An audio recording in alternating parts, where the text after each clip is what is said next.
जी, अस्सलाम वालेकुम। मैं आफ्ताब खान और आप देख रहे हैं मेरा यूट्यूब चैनल। आज मैं जिस शख्सियत से गुफ्तगू करने आया हूँ, वो मारूफ सीनियर सहाफ़ी भी हैं, तज़ियाकार भी हैं, दानिशवर भी हैं और सबसे अहम बात एक कानूनदान भी हैं। मेरी मुराद बैरिस्टर एहतशाम साहब, अस्सलाम वालेकुम। वालेकुम अस्सलाम जनाब। सर, सबसे पहले तो ये बताइए कि ये जो अदालती इस्लाहात हुई हैं, जी, इसको आप किस नज़र से देखते हैं? इस्लाहात का जहाँ तक ताल्लुक है, जो सो मोटो का इख्तियार चीफ जस्टिस ऑफ पाकिस्तान का रहा है, अगर उसको मैं तारीखी पस मंज़र में देखूँ तो उसके ऊपर हमेशा से हमें बतौर वकील एतराज़ात तो थे और हम कहते थे कि मुनासिब नहीं है जिस तरह से जुडिशल एक्टिविज़्म पाकिस्तान में होता है। और होता ये है कि वो जब साकिब निसार साहब का दौर था या इफ्तिखार चौधरी साहब का दौर था, तो वो हर रोज़ सो मोटो लेते थे, कई-कई लेते थे, दर्जनों के हिसाब से लेते थे, हर चीज़ पे लेते थे। और जो सुमोटो का एक क्राइटेरिया है वो प्रॉपर्ली फॉलो नहीं होता था, तो उसकी वजह से नीचे जितना भी पूरा सिस्टम था वो मुझे लगता था कि मफलूज हो गया। सही। इन्वेस्टिगेशन है, ट्रायल कोर्ट है, एपेलेट कोर्ट है, सिर्फ ऊपर सुप्रीम, हर बंदा सुप्रीम कोर्ट के चीफ जस्टिस तक पहुंचने की कोशिश करता था। ठीक है, नीचे सारा सिस्टम जो है उसके ऊपर किसी को कोई एतमाद नहीं था। तो सही। बतौर वकील मेरा ये एतराज़ था कि पूरा सिस्टम फाल होना चाहिए। सही। ठीक है, तो जब चीफ जस्टिस ऑफ पाकिस्तान ऊपर बैठकर आज खुद नोटिस लेंगे और नीचे पूरा सिस्टम मफलूज होगा, तो फिर इंसाफ तो नहीं हो सकता ना। कितने लोग चीफ जस्टिस तक अप्रोच कर लेंगे? बिल्कुल। हर बंदा तो नहीं कर सकता, पूरे पाकिस्तान के जितने भी साइलिन है वो तो नहीं कर सकते।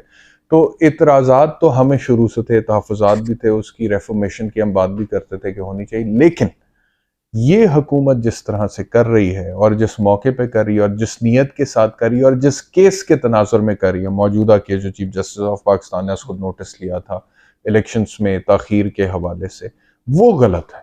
और जो तरीक़ाकार इन्होंने अडॉप्ट किया है, जिस तरह से वो एक्ट ऑफ द पार्लियामेंट के 3 article 184(3) original jurisdiction of the Supreme court, जिसमें उसको नोटिस चीफ जस्टिस लेते हैं, उसका राइट ऑफ अपील दे दिया है, वो without a constitutional amendment possible नहीं है। अगर आप एक देखें ना, सुप्रीम कोर्ट में उसको नोटिस आइन के दिए गए कानून के तहत लिया जा रहा है, तो उसकी अपील का जिक्र भी आइन में होगा तो ही अपील हो सकती है ना। Act of parliament is a lesser form of legislation. तो ये इतराजात हैं हमारे। और फिर एक जो अमेंडमेंट आ गई, वो मोहसिन दावड़ साहब ने प्रपोज की थी। उन्होंने कहा जी जितनी भी पुराने केसेस, अब आप मेरी बात सुने, मैं मानता हूं कि चलें 2 3 4 5 केसेस हैं जो इस हुकूमत की आंख में खटकते हैं, सही। जिनको वो दुरुस्त करना चाहते हैं। उनमें से एक नवाज शरीफ साहब की ताहयात नाअहली होगी, एक जहांगीर तरीन साहब की होगी, 2 4 और केसेस होंगे। अब अगर आप कहते हैं कि जितने भी 184(3) में पुराने फैसले हो चुके हैं उनके खिलाफ 30 दिन में अपील का हक मौजूद है, that will open the flood gates for the Supreme Court. इस तरह से होता नहीं है और रेट्रोस्पेक्टिवली उसकी एप्लीकेशन पॉसिबल नहीं होती। तो मेरे ख्याल में सुप्रीम कोर्ट इसको स्ट्राइक डाउन करेगी। सही। तो सर, आज खान साहब भी ट्वीट भी किया था उन्होंने और वो इस हवाले से कह रहे थे कि हमें फुल कोर्ट या 5 रुकनी बेंच से नहीं, हमें बस ये बताया जाए कि आइन के मुताबिक 90 दिन में इलेक्शन होंगे या नहीं होंगे। तो आपसे मैं ये पूछना चाहता हूँ कि क्या आपको नज़र आ रहा है कि इलेक्शन होंगे? मेरा ख्याल है कि फिलहाल तो इलेक्शंस की मौखिर अभी तो हो ही गए ना, मौखिर हाँ जी। 30 अप्रैल को तो होते हुए मुझे नजर नहीं आ रहे। सही। अब सवाल ये है कि अक्टूबर में भी होंगे या नहीं होंगे।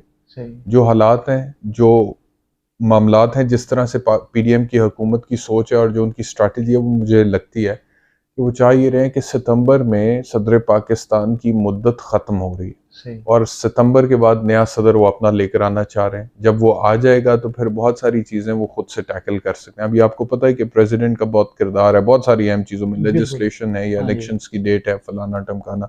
तो आरिफ अलवी साहब उसमें इस हुकूमत से इख्तलाफ करते रहे। तो इनकी प्लानिंग मुझे लगती है कि सितंबर तक आरिफ अलवी के जाने का इंतज़ार किया जाए, तब तक किसी तरह इलेक्शंस को डिले किया जाए। उसके बाद जब सदर ने आएगा वो इनका अपना होगा, तो उसके बाद फिर मजीद आगे डिले किया जाए। तो ये सही। सूरत हाल। सर, जस्टिस फैज़ ईसा साहब जो हैं वो काफ़ी ज़ेर बहस हैं। वो किसके लिए खतरा है दरअसल? अब आजकल तो मेरे ख्याल में पहले जिनके लिए वो खतरा तस्वुर किए जाते थे, आजकल नहीं किए जाते। सही। अब मौजूदा चीफ जस्टिस उमर अता बंदयाल साहब आजकल खतरा तस्वुर किए जा रहे हैं। हाँ थोड़ी जी। देर पहले मैं देख रहा था कि ट्वीट था अता तारड़ का, जिसमें वो कह रहे थे कि आपकी ना तो आप कोई मॉरल अथॉरिटी बची है, ना ही कानूनी अथॉरिटी बची है, तो दो ही ऑप्शंस हैं, या रिजाइन करें या फुल कोर्ट बनाए। उससे पहले कल मैं देख रहा था एक सीनियर एंकर हैं कामरान खान साहब, उन्होंने ट्वीट किया हुआ था कि चीफ जस्टिस को रिजाइन कर देना चाहिए और जस्टिस काजी फाइज ईसा को केस की समाअत करनी चाहिए। मैं हैरान हूँ कि ये कैसे किसी मुल्क में आप अलाउ कर सकते हैं जहाँ पे जमहूरियत है, आइन है, कानून है और कानून की बालादस्ती है, कि वहाँ पे कोई पॉलिटिशियन या कोई media person sitting chief justice of the Supreme court of Pakistan से इस तरह से मुतालबा करे कि रिजाइन करो। यार ये कैसे होता है भाई? सुप्रीम कोर्ट का जो जज होता है उसको घर भेजने का एक तरीका है, वो सुप्रीम जुडिशल काउंसिल के थ्रू जाता है, एक रेफरेंस बनता है, सदर वो रेफरेंस पर सुप्रीम जुडिशल काउंसिल को भिजवाता है, वहां पे प्रोसीडिंग चलती है। उसके बाद अगर सुप्रीम जुडिशल काउंसिल ये समझती है कि कोई मिसकॉन्डक्ट हुआ है जिसकी बुनियाद पे जज साहब को फारिग होना चाहिए, तो फिर उसके बाद उसका फैसला होता है। ये कैसे होता है जी कि रिजाइन कर, मतलब कि इस मुल्क में हमने ये तो सुना था कि ऑपोजिशन वाले गवर्नमेंट के प्राइम मिनिस्टर को बोलते थे जी रिजाइन करो, ठीक है, लेकिन अब ये भी होना शुरू हो गया कि चीफ जस्टिस रिजाइन करो। अजीब ही बात है। ये आज काफ़ी ट्वीट भी थे कुछ सीनियर सहाफ़ियों के भी इस हवाले से कि चीफ जस्टिस ऑफ पाकिस्तान जो हैं वो मुस्ताफ़ी होने जा रहे हैं। ये सर ये इसमें है कोई मेरे ख्याल हकीकत? में ये उनकी ख्वाहिश है। ख्वाहिश है सिर्फ? हाँ, किस किस के ट्वीट थे, नाम तो लें जरा। ये जमील फारूकी साहब का देखा था मैंने, गरीदा फारूकी साहब, उनका देखा था। अच्छा, तो 2-3 इसी तरह यानी कि मेरी नहीं नज़र से वो क्या गुजरे थे। किस किस्म का ट्वीट था? वो कह रहे थे कि रिजाइन कर रहे गरीदा हैं, फारूकी करना साहब का ये चाहिए था या कि ये करने जा नहीं रहे नहीं, हैं। गरीदा फारूकी तो ये कह रही थी कि ज़राए के मुताबिक चीफ जस्टिस ऑफ पाकिस्तान पर दबाव है अच्छा, कि हाँ वो रिजाइन कर तो जाए। ऐसे कहे ना, ये हाँ बात जी, तो फिर दबाव। दबाव तो होगा उनके ऊपर। अब ये दबाव ही डाल रहे हैं, अता तारड़ का जो ट्वीट है वो दबाव है।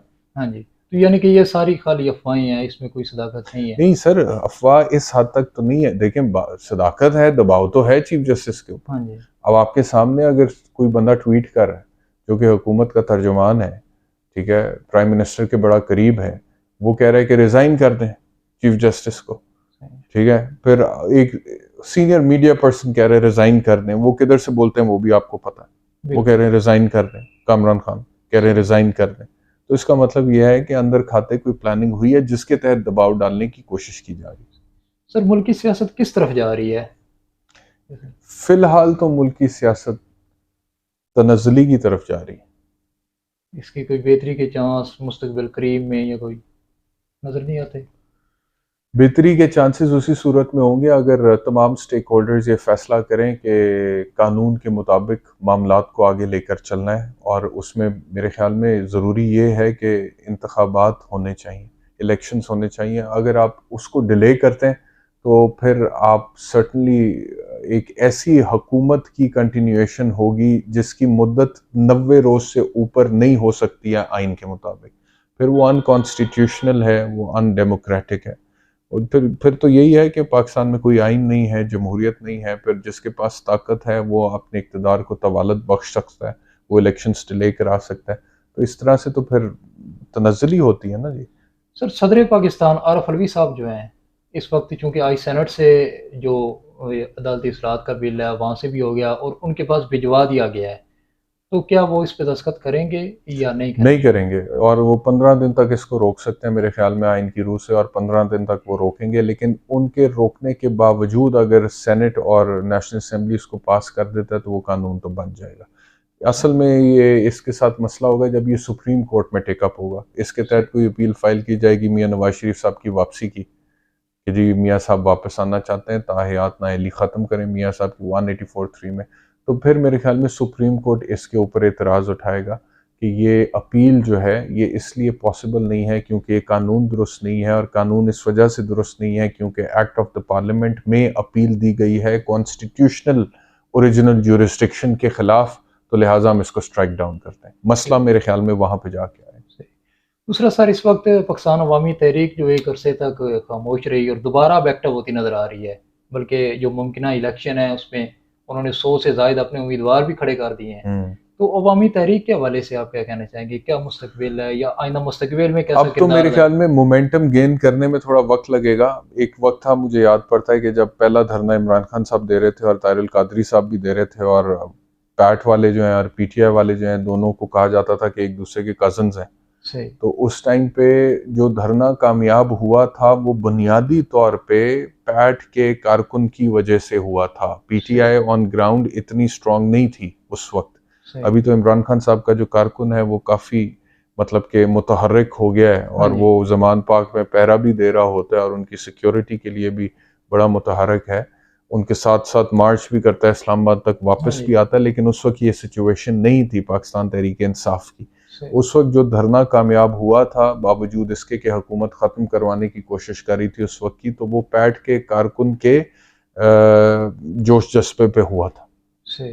ठीक है, लेकिन ऑल ऑफ अ सडन मुझे समझ नहीं आई कि उन्होंने फैसला किया कि हम अब सियासत में फ़िलहाल अमल नहीं हिस्सा नहीं लेंगे। हाँ जी। तो जब देखें आप स्पेस छोड़ देते हैं ना, तो वैक्यूम तो हमेशा फिल इन हो जाता है सर। सही। ठीक है, वैक्यूम फिल इन हो जाता है।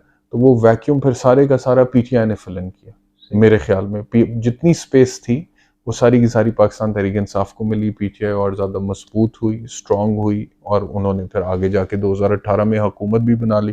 तो अभी तक पैट वाले जो हैं वो तो खामोश ही रहे हैं। अब आके दोबारा अगर उन्होंने फैसला किया है, जो कि मैं हमेशा से, जब भी मुझे उन्होंने बुलवाया अपने किसी फंक्शन में, इवेंट में, तो मैंने उन्हें कहा कि आप लोग क्यों नहीं पॉलिटिकली एक्टिव होते। सही। मतलब कि एक पॉलिटिकल फोर्स है, आपका कारकुन है, आप तो वो लोग हैं जिनके साथ जो इंसिडेंट हुआ था सानिया मॉडल टाउन, उसकी मिसाल हर मीडिया वाला, हर पॉलिटिशियन, हर सियासी जमात, हर इंटेलेक्चुअल, हर दानिश्वर, हर तज्ज़िया निगार देता है। सही। ठीक है, आज तक उसकी मिसाल दी जाती है। ठीक है, ये वो लोग थे कि डट गए थे इस तरह से सामने। तो आप लोग पॉलिटिकली बिल्कुल ही खामोश हो गए। सही। तो वो अपने ही उन्होंने हमेशा से उसके जवाब दिए हैं कि जी डॉक्टर साहब कहते हैं कि जी अभी नहीं, अभी तैयारी हो रही है इनकलाब की। तो बहरहाल वो जो भी उनकी अपनी सोच है वो अपनी जगह पे है, लेकिन अगर उन्होंने फैसला किया अमली तौर पे दोबारा सियासत में एक्टिव होने का, तो मैं समझता हूँ कि खुशाइन है, सही। लेकिन अब मोमेंटम पकड़ने में वक्त लगेगा। सही। बहुत शुक्रिया सर आपका, अपने टाइम दिया। नाज़रीन, मिलते हैं अगले व्लॉग में, तब तक के लिए अल्लाह हाफ़िज़। ठीक हो गया।